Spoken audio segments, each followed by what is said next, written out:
Welcome back to the attic. I built my current PC back in 2012. That's a little while ago, so I think it's time for an upgrade. What's gonna make this build a little bit different is the case. I didn't order one, I wanna make one. We really like laser cutting around here, but Nicole's really the pro at it. I have some experience, but not that much. So I wanted a project that I could really get into laser cutting. This also required me to learn Fusion 360 enough to be able to make it. I completely modeled the entire case in Fusion 360, was able to export everything, get it to the laser cutter, and cut everything out. Everything. There were a lot of pieces, and they're scattered all over the attic currently. So now it's time to put them all together. Some are going to be glued, some screwed.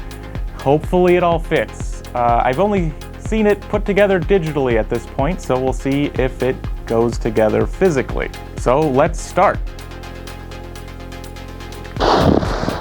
First step is removing the cat. Apparently that's necessary for this project.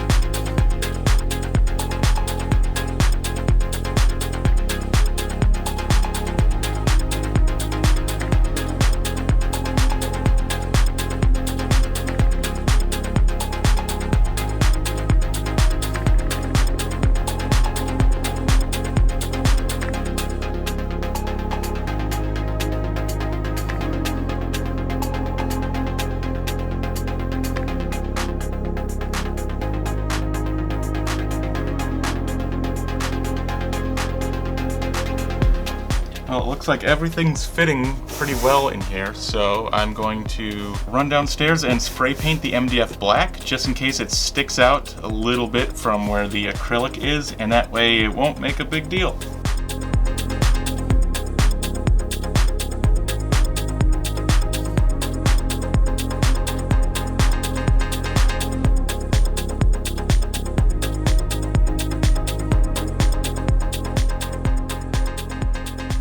After taking the Fusion course offered from I Like to Make Stuff, I felt I could take on something a little ambitious. The problem I had, though, was that I needed to work with the tools I had available.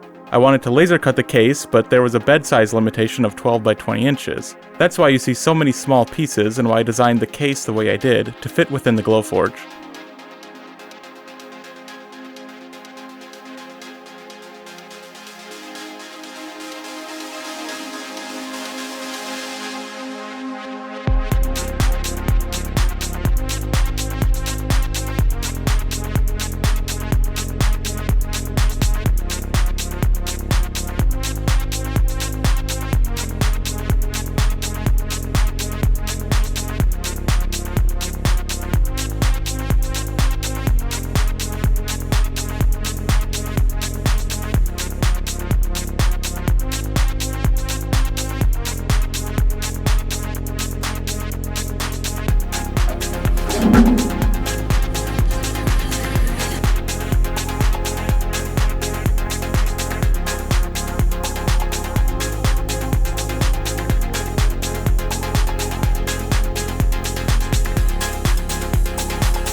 So, I need to make these three pieces into one piece.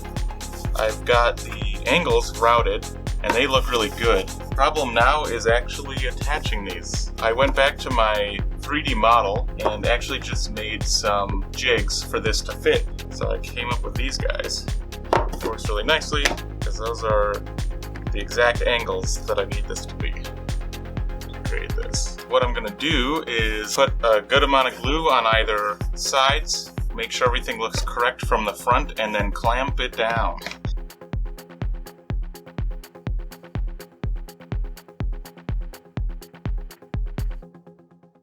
So the way that this is actually constructed is it's all panels and then support structure pieces. And the things I used for the support pieces are actually just little wood blocks. A couple different shapes and sizes. This is the rear panel, and then it has holes to attach into support pieces on another piece. So it all kind of puzzle pieces together. An important thing to do before I put it all together is to stain all of these little pieces. So what I'm going to use to stain these is an espresso color. So it's going to make them quite a bit darker, and it'll bring them into a closer color match to the walnut.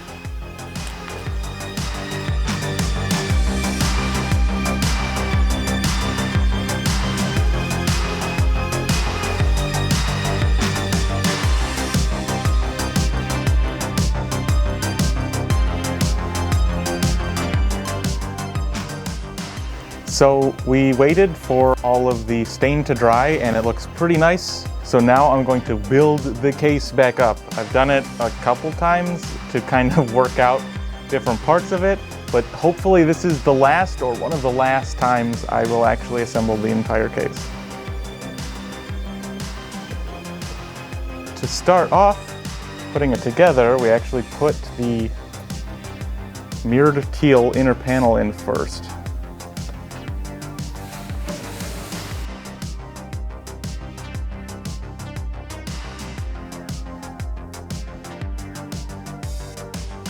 All right, first piece in, which actually kind of already you can see the internal structure of how this is all going to go. So now for putting this front face piece in, this piece of acrylic goes in between all of these supports.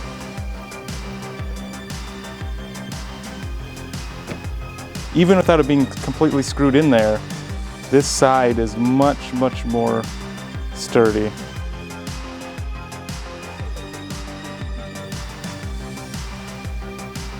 So now we put on the rear.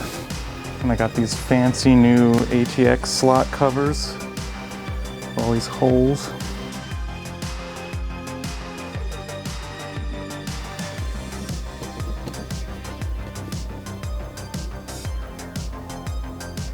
It's nice when things line up the first time, but even better the second time. Now we'll put the right side on. What I'm really putting the box all together for is I have all these little spots for where the screws go. So all I need to do is to get one of the small magnets to attach to the cutout. So the cutout will just sit right in there like that with a magnet, and it'll be semi-visible, but it'll be flush at least. So I want to get the entire case put together so that way I can remove all the mask, I can tell what direction all of these need to be facing, then I can glue the magnets onto the covers in the correct direction for the grain, so I don't have one upside down because I wouldn't be able to see otherwise. So the right side's on. Yeah, we'll put the top panel on, it'll only take a second. All right. This fits well enough.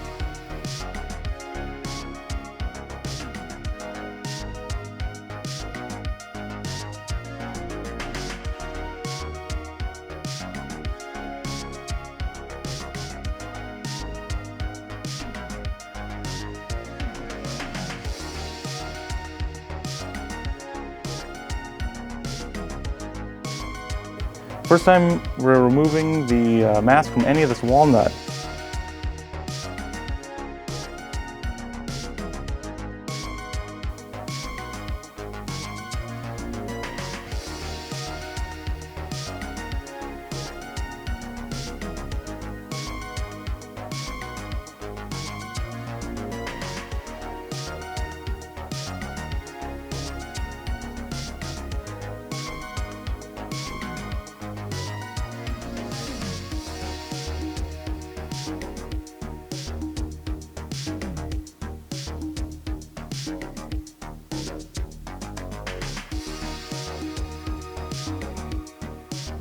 So it's time to oil this to make it quite a bit darker, and we're going to be using this stuff, some Danish oil.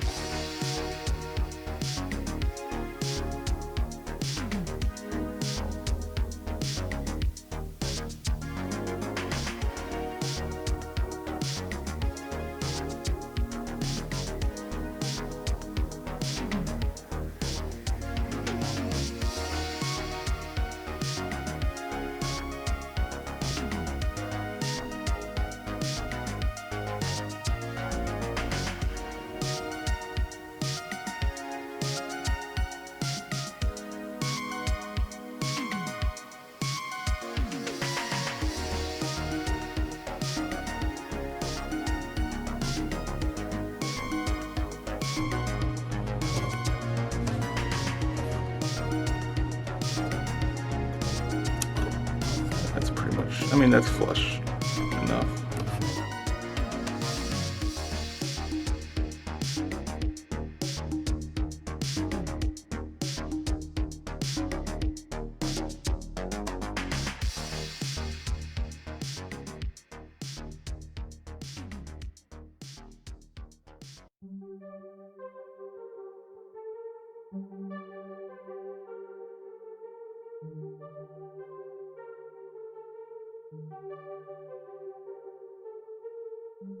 All right, so you just saw all the parts that we're going to be putting in here. The things that aren't in here are actually still in the old computer. There's the graphics card and a couple hard drives that are going to get moved into this case.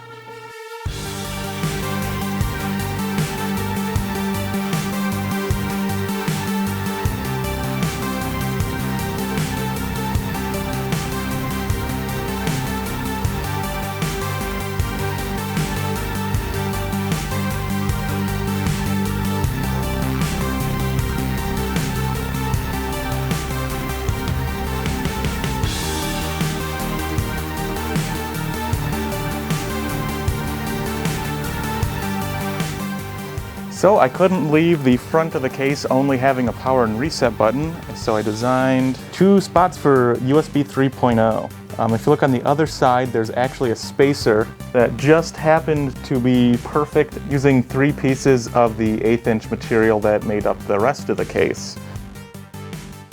From the beginning of all of this, didn't really come out to a good way to hide these other than actually just putting hard drives in the way. The face of either of these pieces of acrylic is not going to be visible, so I'm not worried about it.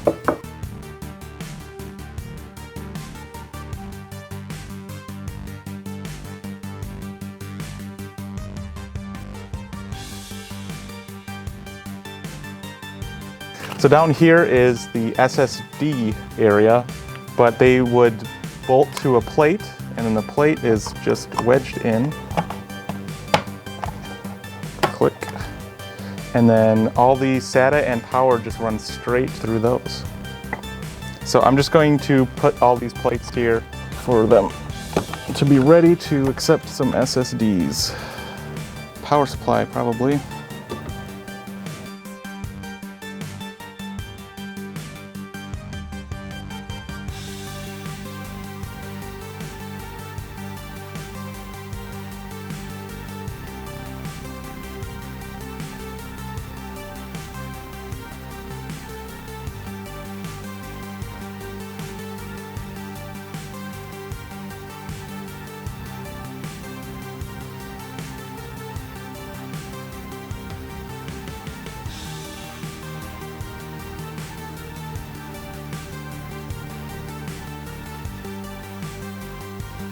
For power and reset switches, I found these guys. They're just kind of a generic switch you can find on Amazon.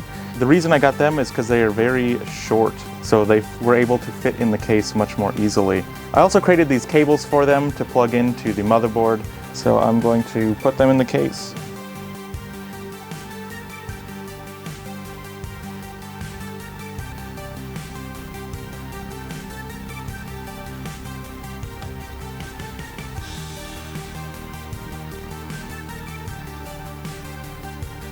Everything's wired as it should be, so the next thing is going to be putting on the radiator. Just gotta take this off first.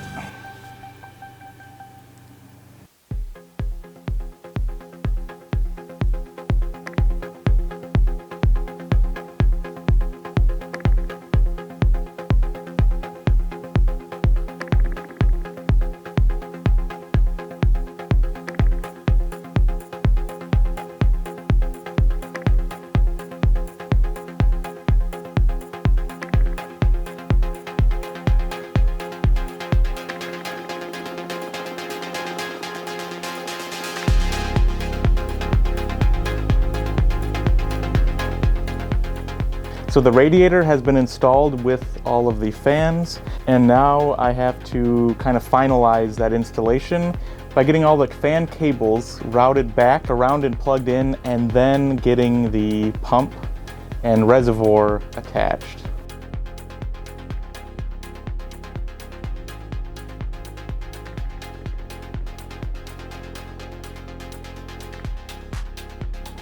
I'm going to dab-a-doo ya up here.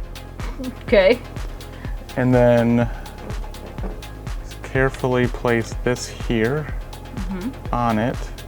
Like this is kind of, yeah, this is gonna be... You need 2 hands? I don't know.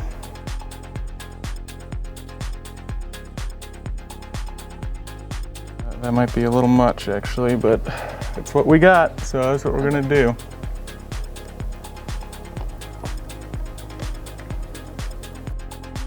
Oh my God. Okay, drop the camera, put pressure on the back of the case. I need to push against this spring. So I need an extra set of hands to put some pressure on the other side of the case, because these springs they're pretty springy. So they were pushing against me, and setting the screws wasn't really working. So it's in place. Please don't pop or something crazy. Signs of life from the motherboard. CPU fan, AIO pump. It's actually getting data back from the pump. That's kind of rad. All right. Well, that's the base level of it's technically working, which is nice. That's exciting. It is. Be excited. It's not done yet. Will you just give me like one whoop? No. No. I work with electronics and computers and software, and if you get excited before it's done, you're gonna get it. Oh, that sucks. That's how it works. So I put these in backwards, so I'm just gonna flip them around before I get anything else going. So this is old Dusty. Yikes. So I gotta get the graphics card out of my old machine because it's actually a newer graphics card. It's a 1060, and I'm not putting any money into a graphics card until the 30 series comes out. So we're gonna be running with the one that's in here until those are available. Have to clean that up a little bit.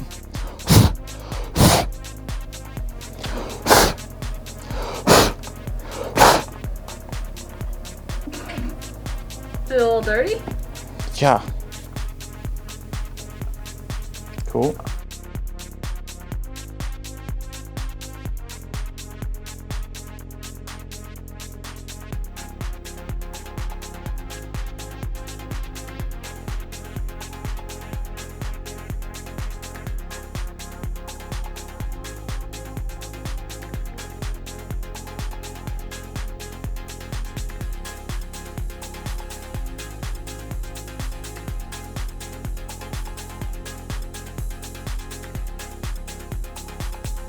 No matter what, there's always got to be a place for a mess of cords, because that's just how it works.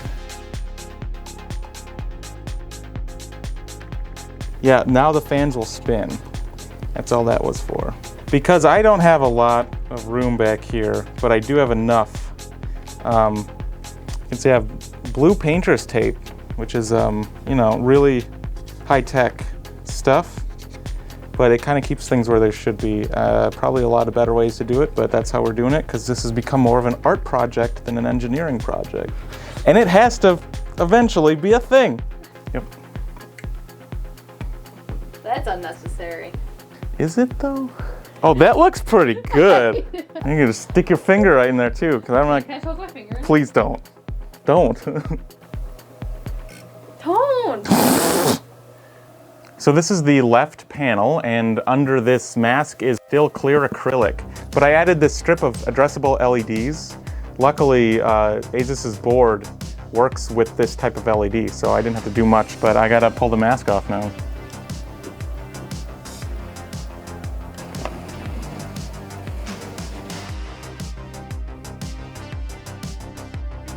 And anyone yelling about me doing stuff inside a running computer, if you haven't done stuff inside a running computer, I don't know who you are. You can go home.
been about a week since I finished the computer build, and I have to say it's running very well. Nicole is happy because she got the old computer, and more details about the 30 series from NVIDIA keep coming out, so the graphics card is going to be upgraded here pretty soon also. And of course, I have to give a huge shout out to our Patreon supporters.